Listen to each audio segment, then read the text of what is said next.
In this episode, you're going to hear from Euan and Cathy from Mojo, which is the Miscarriages of Justice organisation in Scotland, where they talk about what Mojo does, what their roles are at Mojo, what the aim of Mojo is, what led to them working with Mojo. They also talk about their time working in the organisation and their experiences of working with miscarriages of justice victims. It certainly was an eye-opener for me speaking with Euan and Cathy, so I hope you find it interesting too. Both Ewan and Cathy recorded in their busy office in Glasgow, so there are some ambient background noises, but I hope they don't detract from the interesting and important information being told by them. Welcome to the podcast, Ewan. Thank you for having me. Can you tell us how long you've been working with Mojo and what your role is? I'm in my 6th year now. I'm the in-house lawyer. My official title is a legal officer and general counsel. The general counsel side of it is where I represent the organisation as an organisation. The legal officer role is where I oversee the work of the legal casework team. I have a team of volunteer caseworkers who assist in, hopefully, formulating and pursuing appeals against conviction. How did you become aware of Mojo and go on to work with the organisation? How I got in touch with Mojo was basically this. I got seriously ill about 8 years ago and had to stop working, and after 2 years of that I was sufficiently improved health-wise to be able to get active again. So I started looking about for things I could get involved in where I had some knowledge, some experience, and something that I could bring to the table, as it were. And I found Mojo on the internet. And I phoned them up and told them, look, I'm an ex-solicitor with a sort of twist to my backstory, which might make it interesting for us to talk to each other. They invited me in, and the rest, as I say, is history. I've been with Mojo ever since. What was the twist to your backstory? I was a practising solicitor. I've been an enrolled solicitor since the early 1980s. And in the 1990s, I was accused of and then tried for a number of financial crimes which I hadn't committed. Went to a trial in the High Court in Glasgow, a 6-week trial. I ended up facing an indictment with 13 charges on it, including the alternatives.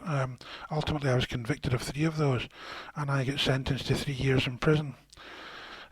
Now, I was able to more or less deal with it. I mean, I was successful in my appeal against 2 of the 3. One, unfortunately, of these convictions remains extant even today, much to my disappointment, because I didn't commit that crime either. But the 2 more substantial crimes which I'd been convicted of, I had those convictions quashed by the appeal court. But that process, the appeal process itself, took 6 years, and the whole process from initial allegation to my final exoneration took 11 years out of my life.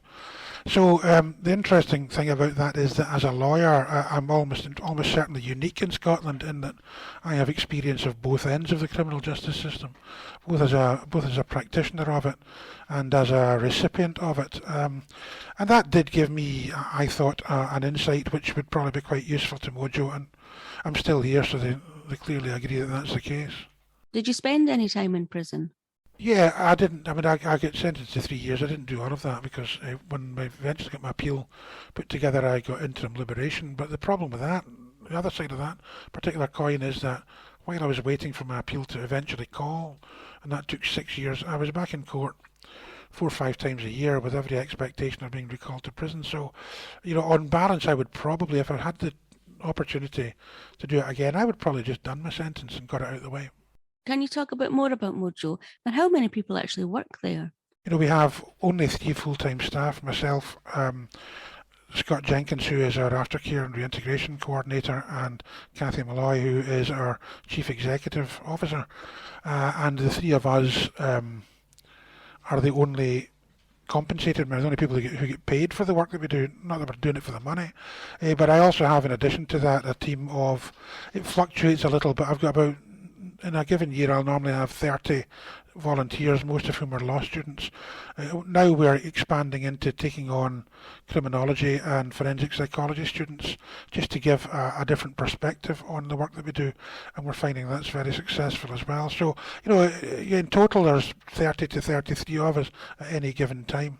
Everyone in here has a passion for the work that we do, and everyone does it because they want to do it. It's not the kind of job that you would kind of walk into by accident. People get involved in it because they have an interest in the criminal justice system.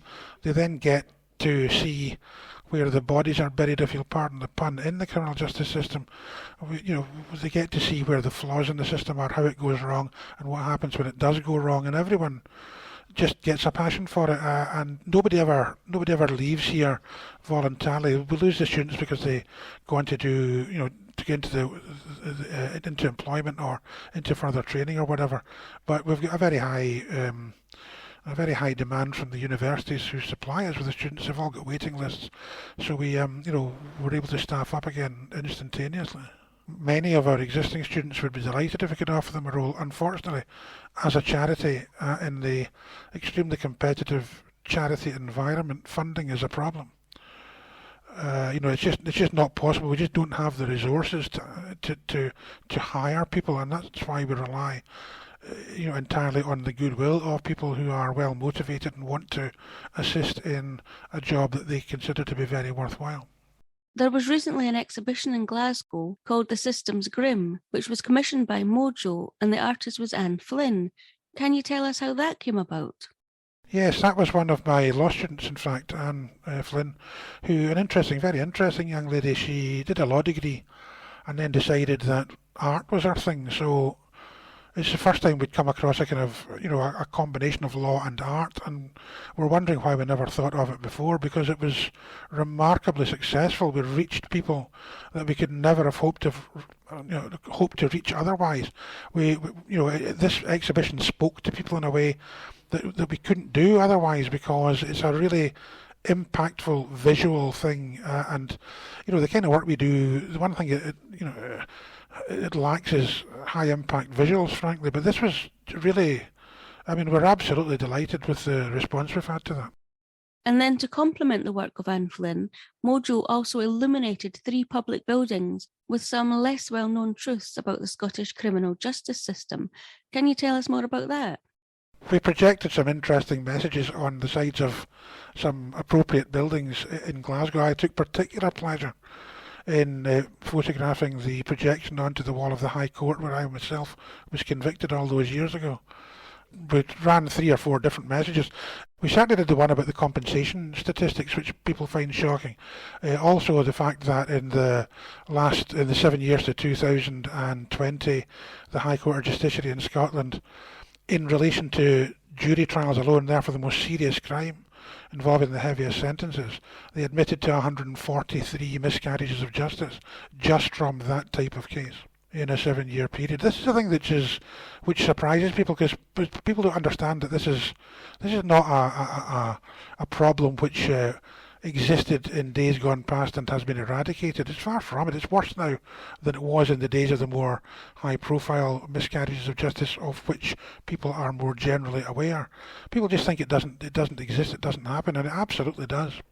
You mentioned about the compensation statistics for miscarriage of justice victims over the period 2013 to 2020, which I have posted out on social media. And it's quite shocking that the amount of victims who receive compensation has just continued to decrease over the 7-year period to being absolutely nothing in 2020. How did you come by these figures? And do you have statistics for the period 2020 to 2022? How it happened was I originally asked for, and I had to get this from Freedom of Information request because the Scottish Government stopped publishing the statistics some years ago, but we managed to get through the Scottish Courts Administration some interesting data for the 5 years up to 2017.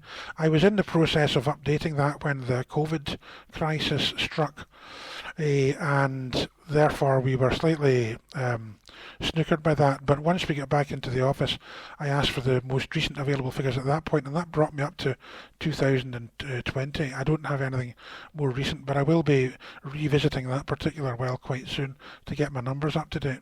And it's, the thing is, let's just look at it in broad terms. We're talking about 20 a year, 20 recognised miscarriages of justice a year from just the most serious types of crime. And that's only scratching the surface. We know from our experience in here that the reality is rather more grim even than that. And if you then juxtapose that with the performance figures for the Scottish Criminal Cases Review Commission, which is the watchdog the government funds to theoretically deal with this problem, I mean, their numbers are lamentable.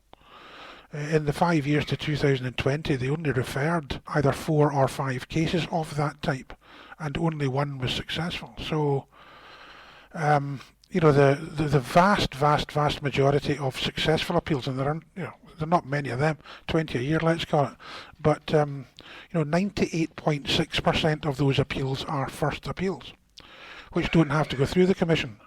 Now, you may think that's great, that's evidence of the system working. But let me ask you to look at it this way. You think about all the well-known high-profile miscarriages of justice. Think about T.C. Campbell and Joseph Steele. They had several visits to the High Court before they got the conviction quashed. You go back further into the Birmingham 6 and the Guildford 4, the Maguire 7, the most high-profile cases. All these cases took multiple visits to the appeal court before the convictions were quashed. And this, to me, is emblematic of the fact that the figures that are published as to, let's call it 20 a year, which are corrected by the justice system, that is a very small tip of a very, very much larger iceberg. In your opinion, why do you think so few appeals are successful?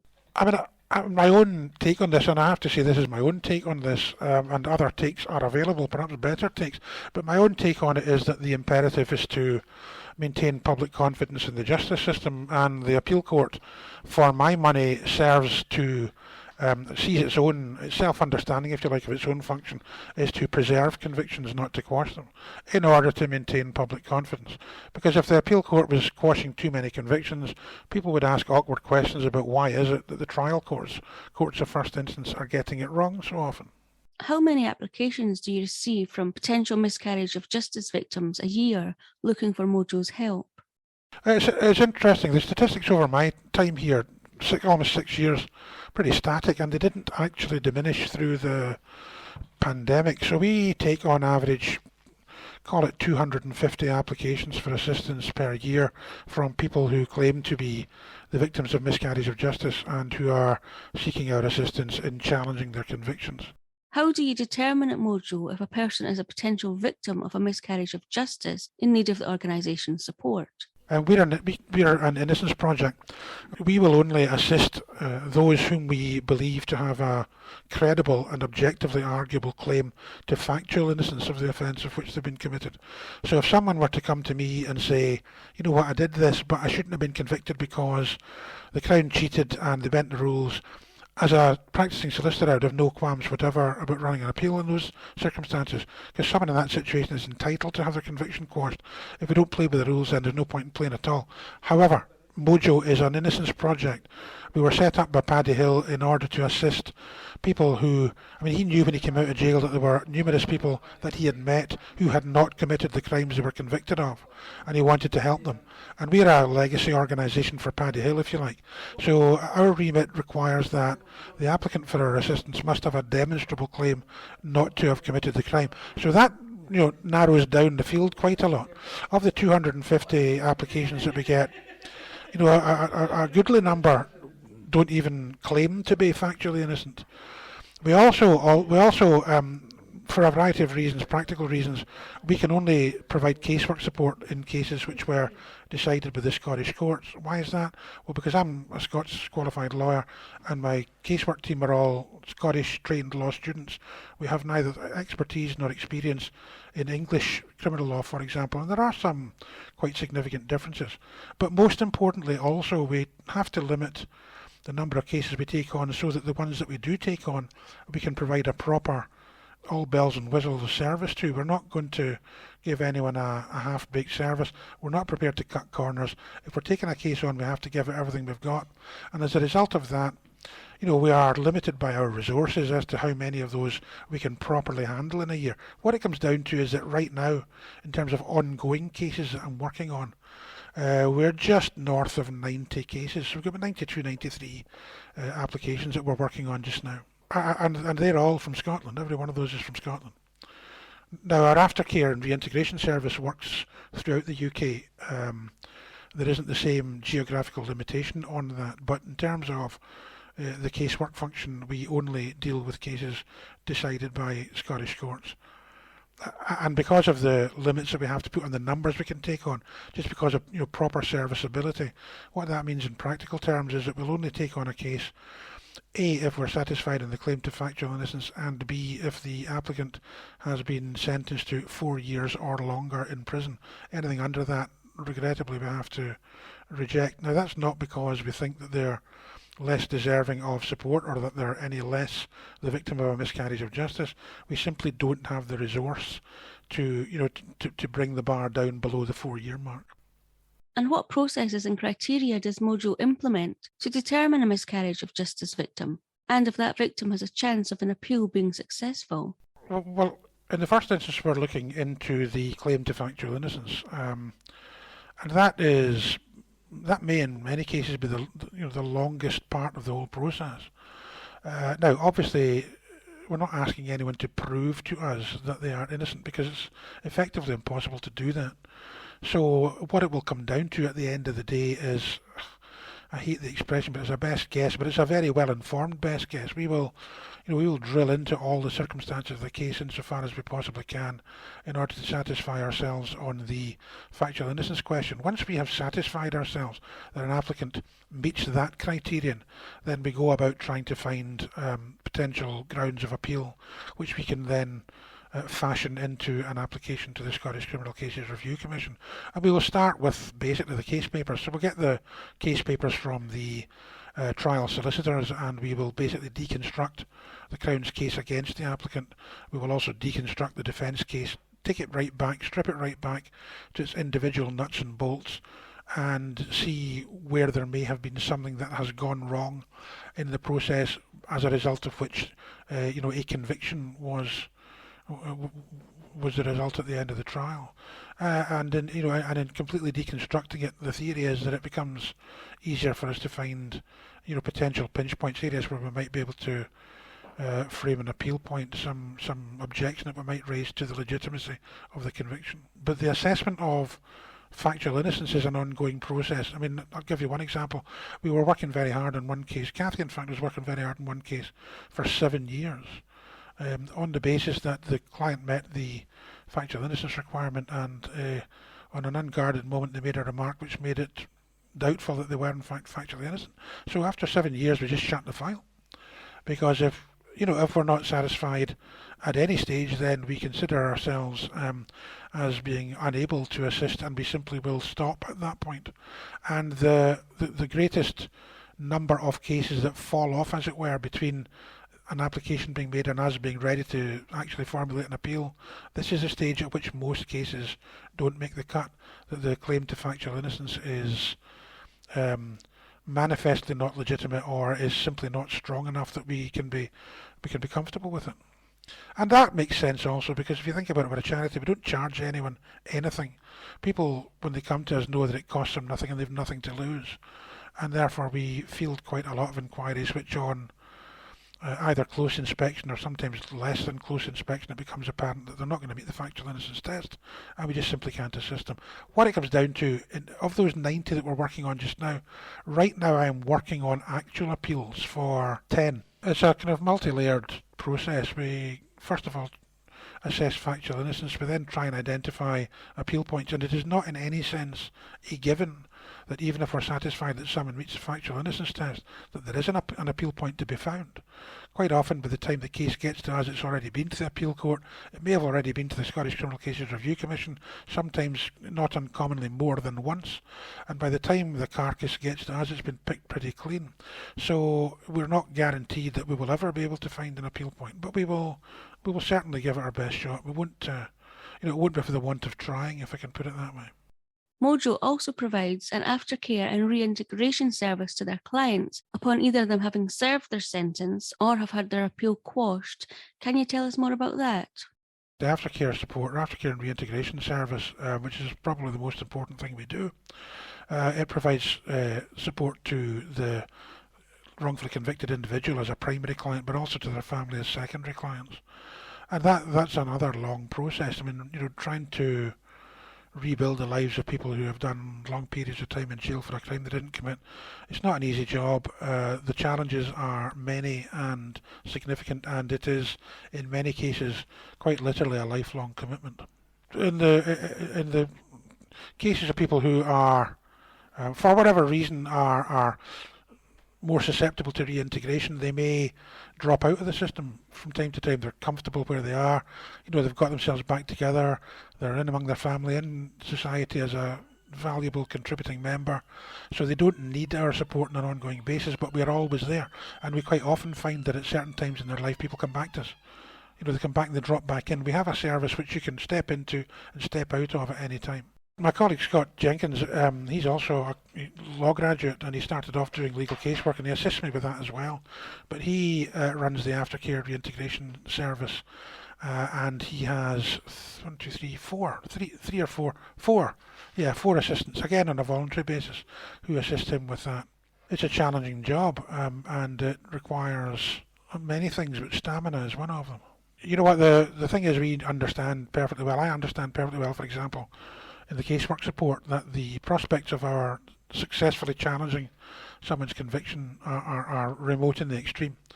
Not because we're not good at what we do, but just simply because the system is so heavily weighted against successful appeals that the prospects of us winning appeals are not great. But that misses the point. First of all, the fact that we are there being prepared to stand beside these clients and to vocally support them at a time when they're at their absolute lowest is of very significant emotional value to them. Secondly, by doing the casework with the clients at the early stages of their incarceration, I and the organisation are building a relationship with them, and through that relationship we're building trust. They come to trust us, and it is essential to the proper effective delivery of the aftercare service that the clients going into the aftercare service trust us absolutely and implicitly. So, the work that we do in the casework function, although there may be very few tangible results in terms of appeals won, it's a very important part of the holistic service that we provide, which transitions them into aftercare once they come out of prison. And that's where the really important work is done. Yeah, we want to win appeals, we're hoping to win appeals, but the numbers are so grim that it would be dishonest of us to give clients any particular degree of hope that they are going to overturn their conviction. I'll tell you this, if I go and see a client who's serving, let's say, a 4-year term, first prison visit, the first thing I'll say to them is, you will do your time. It is not possible for us to do anything with your conviction which will get you out of jail before you've served your sentence. And that sometimes, hits them hard. It hits them hard, but within a couple of weeks, they are grateful for the fact that we have been that brutally honest with them, because in their journey to date, we find that nobody else has. They're promised all sorts of things. Don't worry, you're not going to lose the trial. Then they lose the trial. Don't worry, you won't get a hefty sentence, and then they get a 10-year sentence. And they're in a very dark place where they've never been, they've no experience of, they've no expectation of ever being there, and they trust no one and nothing. So the first job that we have to do is to go in there, show them, earn their trust, but you can't go in and ask people for trust. You have to earn it, so we have to earn that. One of the ways we do that is by being entirely honest with them right from the get-go. You've obviously got a really great aftercare programme, but are there any other projects or ideas that Mojo would like to develop to further help their clients? We are just we're in the process of launching a new project called the Mojo Community, where rather than working individually with miscarriage of justice victims and their families, we're going to try and get groups of these people together in a community where they can have some self-help, where different families can benefit from hearing of the lived experience of others whose experience they will find is very similar to their own. Because without that contact, people think they're the only people who've ever gone through this particular form of torture. So we're trying to develop that, but we also have ideas for things we want to do. We want to be getting people access to allotments. We want to get them doing crafts and wood carving, all kinds of things which are of help to them in terms of their mental health, as part of the overall process of bringing them back into society as happy, contributing, worthwhile members thereof. We want people to build their self-respect. These are people who are victims. They didn't do anything wrong. Why shouldn't they have self-respect? But the problem is that that's all been knocked out of them over the period of time that they spent going through the justice system, both pre and post-conviction. And, 10 years in jail for something you didn't do is psychologically devastating. Scottish Murders has covered the Elaine Doyle case, where John Doherty was found guilty of her murder. I know that John Doherty is a client of Mojo, but can you tell me when he first contacted Mojo and where his case stands at the moment?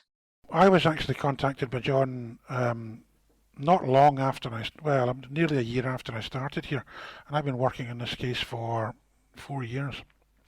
And it's a very disturbing case. It's disturbing in many, many ways. Obviously, let's not lose sight of the fact here, as we never do, and I want to make this point, that Elaine Doyle was murdered by somebody. A young lassie lost her life and her family lost their daughter, and the simple fact is that she was murdered and someone did that. And that's, very important to keep that in mind at all times. But John's case is very, very disturbing in many ways. John is kind of illustrative, if you like, of the thing that people don't generally understand about miscarriages of justice. But where there's a miscarriage of justice, the victims of that, are many. Elaine Doyle hasn't had justice because the wrong man was convicted. Elaine Doyle's family haven't had justice. John Doherty and his family certainly haven't had justice. Society hasn't had justice. The justice system hasn't had justice. The only person who benefits from a miscarriage of justice is the actual perpetrator. John's is a particularly disturbing case, and the reason that we are satisfied that he meets our factual innocence test is quite simply that the case that the Crown put together against him is so flimsy as to amount effectively to nothing. There is no substantial, cogent evidence of John's involvement in this, and he was convicted nevertheless. And that makes it difficult in many ways for us, because the trial proceeded and the conviction was secured on the basis of what is known as circumstantial evidence. The reality of convictions based on circumstantial evidence is that they can quite commonly found on literally nothing at all. The description given to jurors of the evidence they are going to hear in that type of case is that the various individual strands of evidence led before them may amount to very little or nothing at all in isolation. But where the jury feels that it can do so, they are invited to, if you like, twist those strands together because of their juxtaposition, and that thereby gives it it's a cable analogy, gives the case against the accused some strength. But the jury is told that if they can do that, if they feel they can do that, then they are entitled to draw the necessary inferences to convict. Now, maybe some of your listeners will be surprised to hear that people can be convicted of murder by inference, but that is absolutely how it works. Now, the various strands of circumstantial evidence in John Doherty's case are so insubstantial as to be almost embarrassing, and yet he was convicted. The difficulty, however, for us seeking to challenge that is that because the law recognises that juries may convict on the basis of such flimsy evidence, you've got effectively nothing to fight against when you're trying to challenge that conviction. You're fighting against shadows. So it's been difficult for us to find a way forward with this, but we are working on a very positive line just now. We think we have a particular line of attack whereby we can challenge John's conviction, and we're hoping to do that in the not too distant future. That may still take some time before it is ready to go, but we are on a particular journey with this one just now, and we're working our way along that particular path. That is really interesting. We'll keep everyone updated on any developments in John Doherty's appeal. Before we end, Ewan, can you tell everyone how they can donate if they would like to support Mojo and their clients that have gone through the horrendous ordeal of being victims of a miscarriage of justice? They can visit our website or our Facebook page and hit the donate button. It's that simple. I'll tell you what, and everything's welcome. We have people, God love them, who send us a tenner a month. And they do it every month in life. Now, I'm not asking people to send us a tenner a month, but if you've got a spare tenner, hit the donate button, send us a tenner. It all adds up, and we need the resources. We find that funding is difficult, particularly now, because the charity sector is very competitive. Look, there are all sorts of charities out there doing wonderful work for people who need help, and therefore, making your voice heard above that and getting funding is not easy. We're fortunate in that our aftercare service has been funded for some years now by the Scottish Government, and we are very, very grateful for that. It's not funded to the level that we would wish it to be because there are other things that we could be doing and would like to be doing. We just can't afford it. Great. Thanks so much for coming on the podcast and speaking with me, Ewan. It's been my pleasure. Thank you for having me. So I hope you found it interesting what Ewan had to say. Don't forget to hit donate on the website mojoscotland.org, or you can follow and donate by following Mojo on facebook.com/miscarriages of justice organisation. All of these details can be found on our website, scottishmurders.com. Up next is my chat with Cathy from Mojo.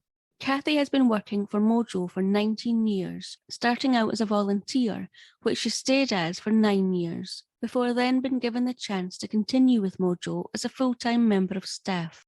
Cathy is now the Chief Executive Officer of Mojo. Cathy is going to talk about her time working with Mojo, where she shares her personal feelings about her journey in Mojo and shares some anecdotes, before saying what it is that she feels makes Mojo not only a great place to work, but a place where there is a strong bond between staff, volunteers, and Mojo's clients. I firstly asked Cathy about how Mojo was started and by who, before asking her what her feelings were about the justice system in Scotland, having worked with Mojo for 19 years. Paddy set this up originally in 2001. Paddy had come out of prison, and there were a couple of other people within the system that he knew were innocent, and he vowed that he would take a year from his life, on the outside to help these people. And all these years later, we're still doing it. And, and Paddy was very much involved with the organisation up until just before lockdown.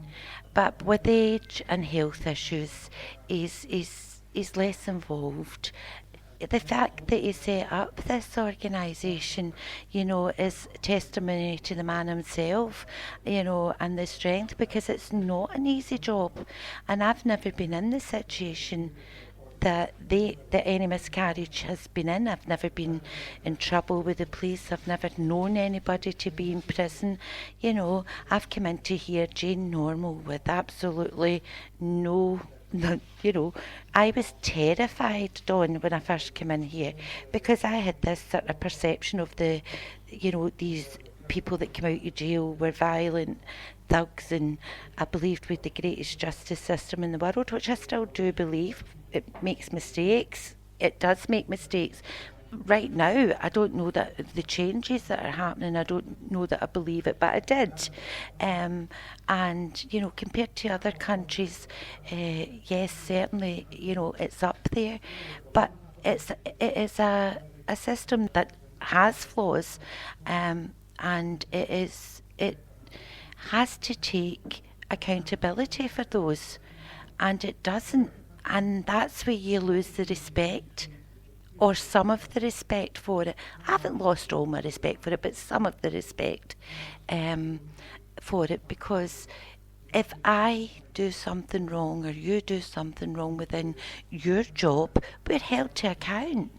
We have to either make right of it and admit the responsibility for it and take the blame for it, and they don't. They're above that, and that's the thing that upsets me most about it. I'm just like, because the people that are miscarriages of justice are coming out very, very damaged, and they take no responsibility for that.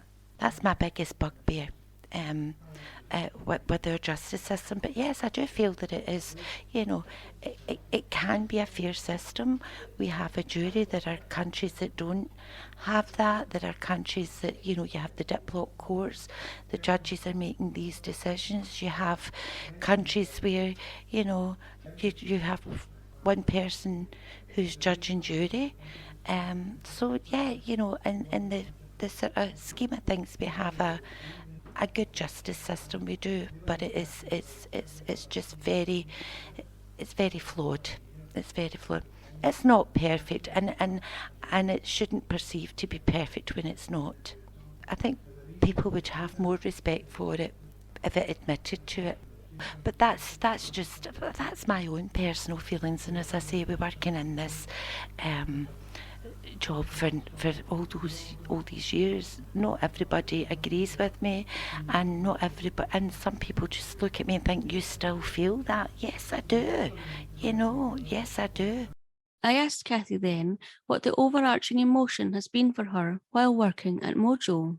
There's a lot of emotion involved in this job. It's not just frustration. It's everything. I have to be positive. You have to be positive. You cannot do this job without a level of positivity, because you are the voice of people who are in prison who don't have that voice. You are the person that is speaking for them, and that includes after they are released from prison as well. So you have to have that positivity. You have to sort of believe that change will take place. You have to do that. We're involved in a lot of the discussions and things. Whether we're listened to or not, I don't know. But it's, you just hope that a wee organisation like us can make a difference. And that's it. And we have to do that by being positive.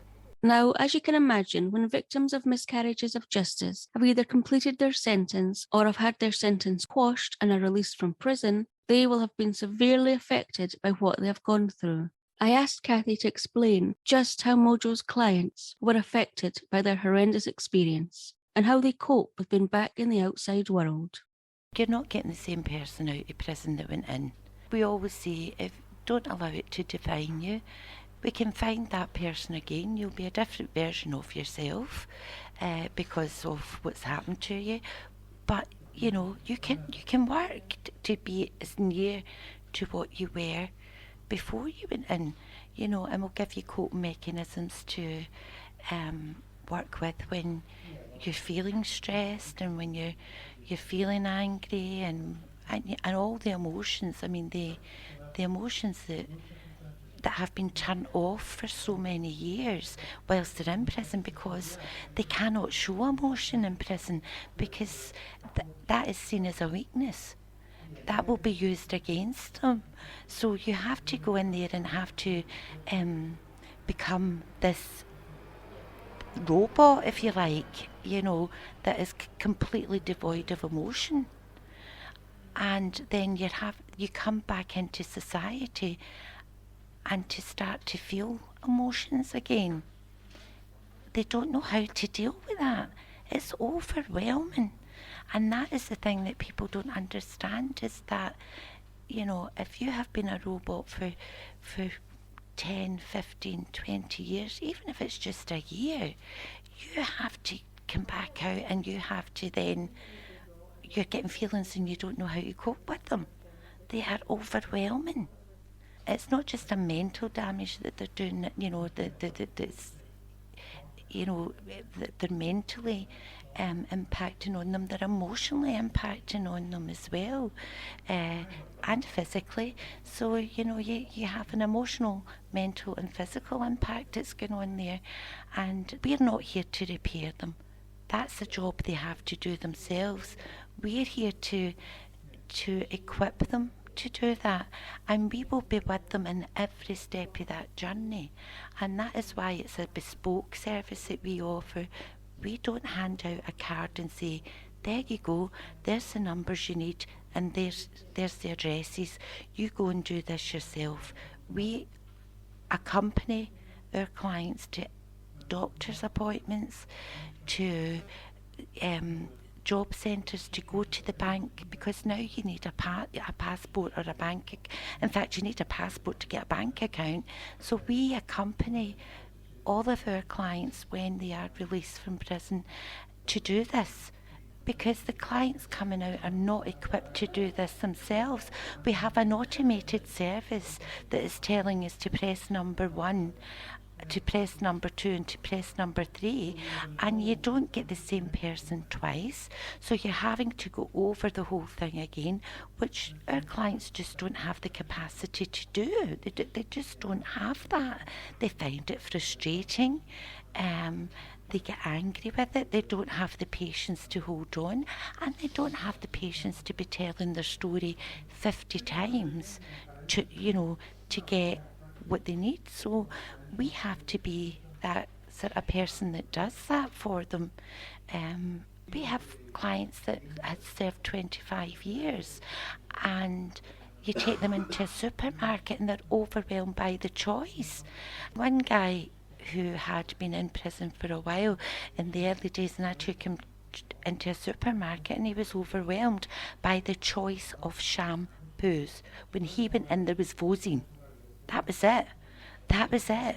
And now you have a whole aisle dedicated to shampoos, and he couldn't pick a shampoo. He had to put the basket down and walk out because he was having a meltdown, because there was so much choice, and he couldn't comprehend this choice. So he said, I have to leave. And we left. And so his shopping was abandoned, and that was it. It's the choices. The traffic volume is so much higher. People don't think about that. There is so much traffic. We are in a technological world now. You have mobile phones. I say, when they went in, it might just have been a house phone. It might not even have been their house phone. It might have been a neighbour's that they had to go in and use. There were telephone boxes. To get their benefits, they have to now do this on a computer. They have a booklet type thing that they have to fill in daily and stuff like that. If you don't have a computer, you have to get into a library to do this. And if you don't have the means to do this, you don't know how to use a computer, how the hell are you going to do this? I'm 59 and I had enough problems trying to, get round about technology. So somebody that hasn't had that opportunity, it is just absolutely alien to them. It's just absolutely, So, I'm sort of telling you the sort of everyday challenges that are being put in front of our clients that they need desperately need help with, and there's just nothing there for them other than ourselves, to do this for them. While Mojo is a charity and is severely understaffed, relying only on 3 full-time members of staff and volunteers to support victims of miscarriages of justice, those that do work there, as well as the clients they aim to provide support to, all have a strong bond and see each other as family members. Cathy talks about how she came to work at Mojo, including a wee anecdote about receiving her first phone call from a prison. I say that we have a family, and this is a family. From myself as the Chief Executive Officer, right down to, our volunteers, we are all the same. It's a family. And it has to be a family, because when one of your family's hurting, you have to be there for them. And you have to see it like that. You can't turn around and say this person is a client. I know that I'm using that terminology. This person's family, because we're all that they have. So, you have to, this whole community, the Mojo community is family. And, because that's the sort of premise that I've worked on from day dot. When I came in here as a volunteer, it was Paddy and John McManus, who, by the way, were trying their best, absolutely trying their best. I was a criminology student, had gone into that later on in life, and, I found out about Mojo. I was actually at a concert, had come out, and these guys were leafleting on the streets. I was looking for a placement, and as a mature student, I was looking for something different. And I contacted the organisation, asked if I could volunteer, was accepted, and I've never left. I never left from that day. It wasn't organised. The admin was terrible, just silly things like that. And just as a woman, I kind of thought, right, this needs organised. First of all, we've got two men that have got absolutely no knowledge in how to run an office or to do things. So I just thought, right, let's get the filing sorted, let's get the bookkeeping sorted, let's get that. Because they were so busy with the service users, they were so busy trying to get people out of prison that this all came secondary. So, I came into Mojo and kind of found a place where I could fit, and that was basically doing the admin to start off with. Although I was working with clients, I was taking the telephone calls, you became involved, with the clients. The first telephone call that I had John and Paddy, two very macho men in the office, and I was taking a call from a prison call, and the chap on the other side was at the wind up and said, we've got a woman. And I said, yeah. And he's like, it's great to hear a woman's voice. And I was like, yeah, that's it. Who would you like to talk to? And I'll put you through to them. We had a small switchboard. And he's like, no. And he said something, and I can't remember what he said. And I laughed, and he says to me, that's a dirty laugh. And I was really quiet. I'm not quiet now, but I was really quiet. And I turned round and I says to him, oh yeah, you want to know how dirty I am? Now, John and Paddy were drinking a coffee that I'd made them, both of them, the coffee came flying out their mouth. We're in an office that was the size of a toilet, and they just spat this out, and that's what I says to him. I says, do you want to know how dirty I am? And this guy in the other end of the phone is kind of like, yeah. And I says to him, I came out of the house this morning without making my bed or washing my breakfast dishes. And that was it. The ice was broken. They two in the office were barely laughing. The service user was barely laughing. But he then went about the prison and said, there's a woman working with Mojo, and you know what? She's all right. So that was it. So the trust came, These guys then were phoning me, and they knew that word of mouth that I was all right. And all right means you can trust her. And that was my first phone call, and I'll never forget it to this day, and I'll never forget, as I say, the reaction of my two bosses at the time. And we had such a laugh about it, because Paddy and John were like, oh, for F's sake, we didn't know where you were going to go with that, and these calls are being recorded and monitored, and I thought you were going to turn it into a sex line, and I was like, not at all, I'm not like that, but but it was so you have to have the laughs as well, My granddaughter, I used to pick her up from nursery. Her mum was working, and she would come into the office with me for the last hour, as her mum was her nursery was based in Glasgow, so it was easy for me.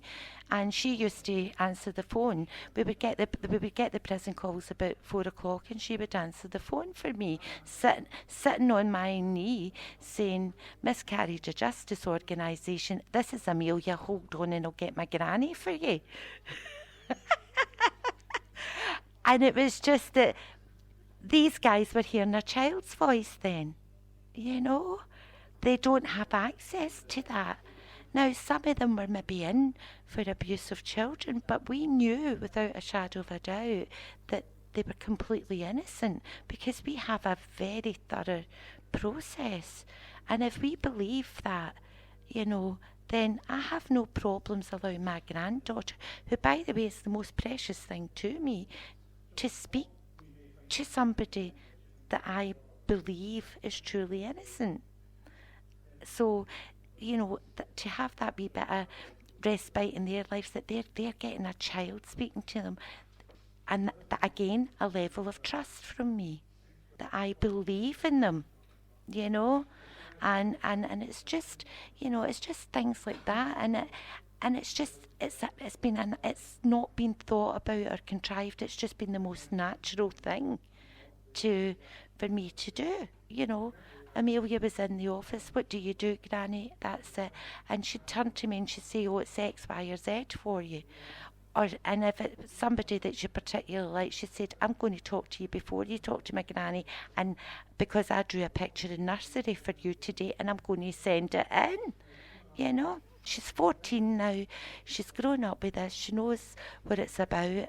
But all of my family have been involved in this because this was my job. Although I was volunteering, I treated this as a job. It's mainly law students who volunteer at Mojo, which gives them an opportunity they wouldn't normally get. And following completing their degrees at university, they likely will leave Mojo and be replaced by more law students. However, many also continue to volunteer at Mojo for many years to come, and they are most welcome to stay as long as they like at Mojo. Cathy goes on to explain just what student volunteers working at Mojo experience. The students, they dip into everything. You have to be aware of every single part of what goes on here. And the good thing is they get ownership of a case, and that becomes their case. So that personalises it for them, because they're dealing with a real person. Not just a file that's there and it's a sort of synopsis and a maybe and what have you. They're dealing with a real person, and to do that and to go into a prison and visit this person and see them face to face, this is an opportunity that they wouldn't get anywhere else. So, we're offering this opportunity to students to be able to, access getting into prisons and to be responsible for a case. And we usually find that after, their time of being with us, be that 12 weeks, be that, whatever, they want to stay on. They want to be with us, they want to stay with us. Knowing that Mojo relies heavily on volunteers, I was curious to know if any of Mojo's clients volunteered in some capacity. They do, but they do different things for me. I don't get them involved in casework because it's damaging.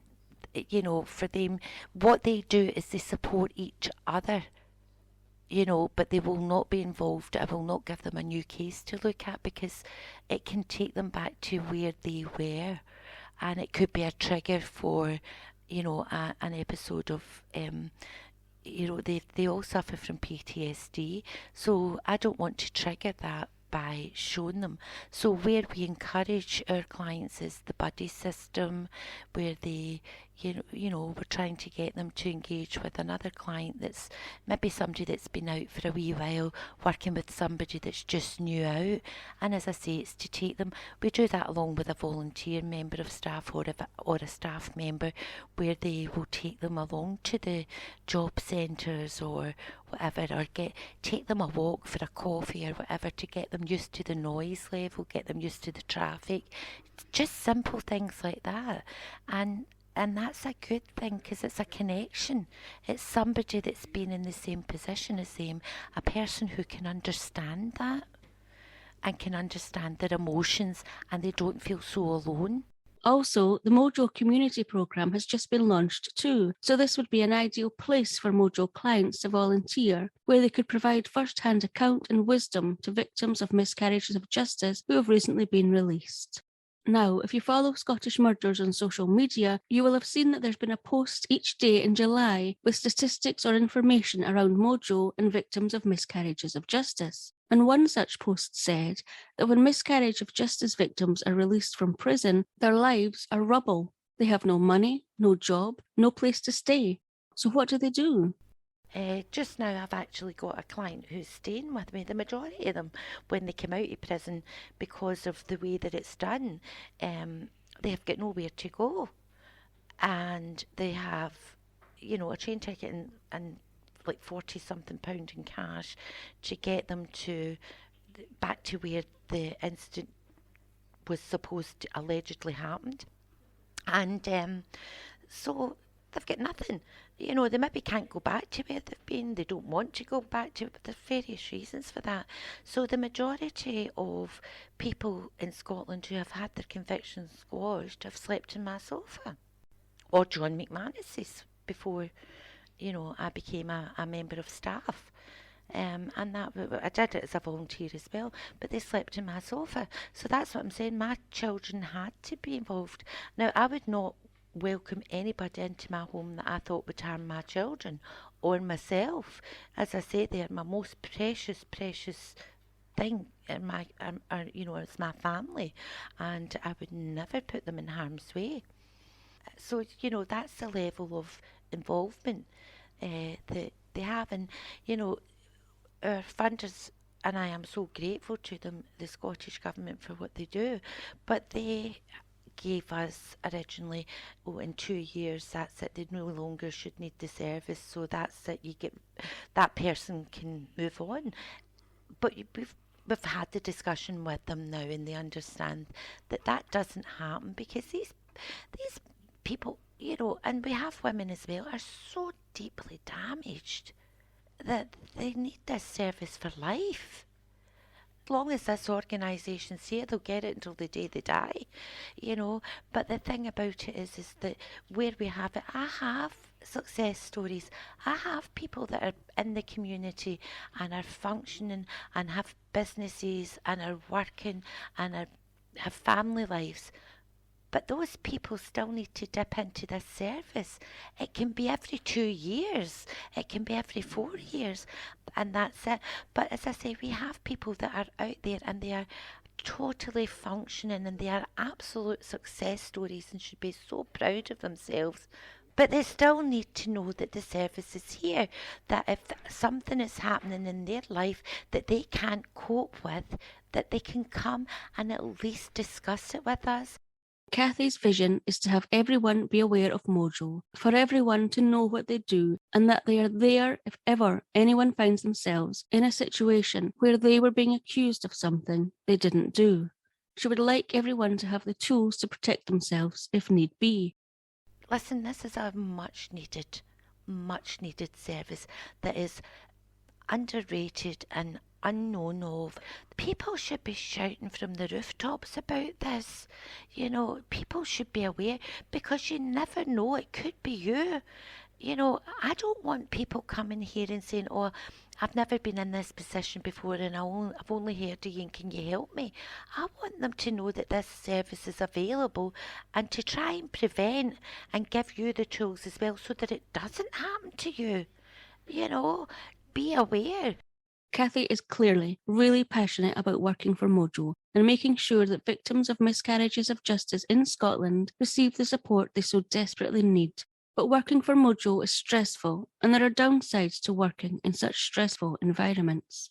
As I say, I love here. I'm 59. I had a stroke 4 years ago.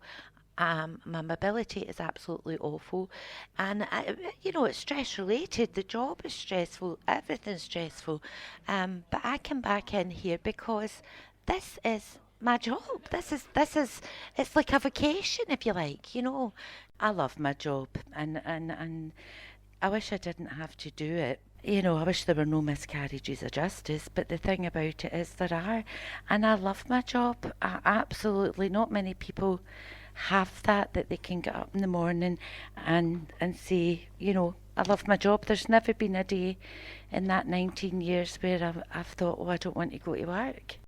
I ended by asking Cathy how she felt more people could be aware of the good work that Mojo do and how we could help support Mojo.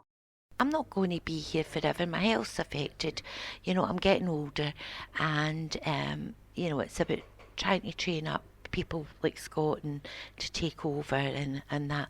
But I need a level of awareness about this organisation and about the work that we do, and for people to know that this goes on, you know, and I'm not asking for people to go out there with banners and campaigning and stuff. What I'm asking them to do is to be aware, to know that we are here to support us.